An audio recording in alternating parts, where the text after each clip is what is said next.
দেখেন আমেরের জীবনে অনেক বড় স্বপ্ন ছিল, সে হজ করতে যাবে, সে কাবাগর তাওয়াফ করবে, এটা তার স্বপ্ন ছিল। এবং গত পরশুদিনই তার হজের ফ্লাইট ছিল। সে যখন এয়ারপোর্টে আসলো, পাসপোর্টে নিরাপত্তাজনিত কিছু সমস্যার কারণে তাকে একটু দাঁড় করিয়ে রাখা হলো। সমস্যার সমাধান যখন হলো, তাকে যখন ছেড়ে দেওয়া হলো, তখন আসলে অনেক দেরি হয়ে গেছে। কারণ আমেরের সাথে অন্যান্য যে হজ যাত্রী তারা এতক্ষণে বিমানে উঠে গেছে এবং বিমানের দরজা ভিতর থেকে বন্ধ করে দেওয়া হয়েছে। তখন সেই এয়ারপোর্টের অফিসাররা সেই পাইলটের সাথে কথা বললো, পাইলটের সাথে যোগাযোগ করলো, পাইলটকে বলল যে দেখেন একজন হজ যাত্রী নিরাপত্তাজনিত কিছু সমস্যার কারণে বিমানে উঠতে একটু দেরি হয়ে গেছে, তাকে একটু বিমানে উঠিয়ে নেন, সে বিমানে উঠতে পারে নাই। তখন পাইলট স্পষ্ট বলেছে যেই বিমানের দরজা একবার বন্ধ হয়ে গেছে সেই বিমানের দরজা দ্বিতীয়বার কারোর জন্য আর খোলা হবে না। কথা বলে পাইলট বিমানটা আকাশে ফ্লাই করলো। সেই অফিসাররা তখন আমেরকে বুঝাইতেছে, দেখো বিমান তো চলে গেছে, তুমি আর যেতে পারবে না, তুমি বাড়িতে চলে যাও, নেক্সট টাইমে তুমি হজে যাওয়ার জন্য ট্রাই করো। তখন সে আমাদের মুসলিম ভাই, সে হজ যাত্রী, সে কি বলেছে জানেন? সে বলেছে আমি আমার রবের উপর পরিপূর্ণ তাকওয়া রাখলাম, আমি আমার রবের উপর পরিপূর্ণ আস্থা রাখলাম, আমি হজ করেই বাড়িতে ফিরবো, হজ না করে আমি বাড়িতে ফিরবো না।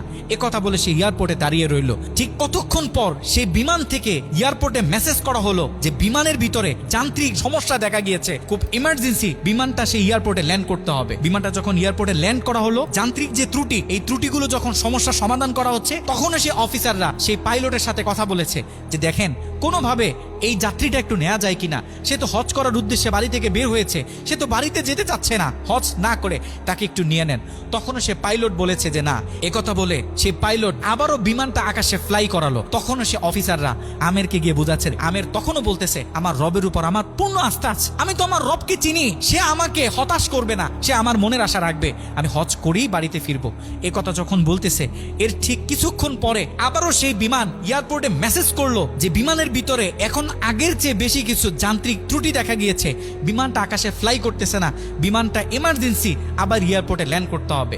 বিমানটা যখন এয়ারপোর্টে ল্যান্ড করলো, তখন সে পাইলট নিজে বিমান থেকে নেমে সে অফিসারদেরকে বলতেছে সে হজ যাত্রী কই, যাকে ছাড়া আমরা মক্কার উদ্দেশ্যে রওনা দিলাম, তাকে আমার হাতে তুলে দেন। আমি যতটুকু বুঝতেছি তাকে ছাড়া এই বিমান যতবারই আমরা আকাশে ফ্লাই করব, মক্কার উদ্দেশ্যে রওনা হব, আমার মনে হয় না যে এই বিমান স্বাভাবিকভাবে মক্কাতে গিয়ে পৌঁছাবে। তখন সে পাইলট সে আমেরের হাত ধরে নিজে নিয়ে সে বিমানের ভিতরে বসিয়ে দিল।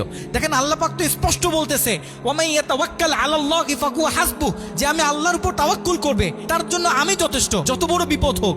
যখন আপনি আল্লাহর উপর তাওয়াক্কুল করবেন, তখন আল্লাহ পাকের পক্ষ থেকে আপনার উপর যে বারাকা, যে ব্লেসিং গুলো আছে, এগুলো তখন আল্লাহ পাক বাড়িয়ে দিবে।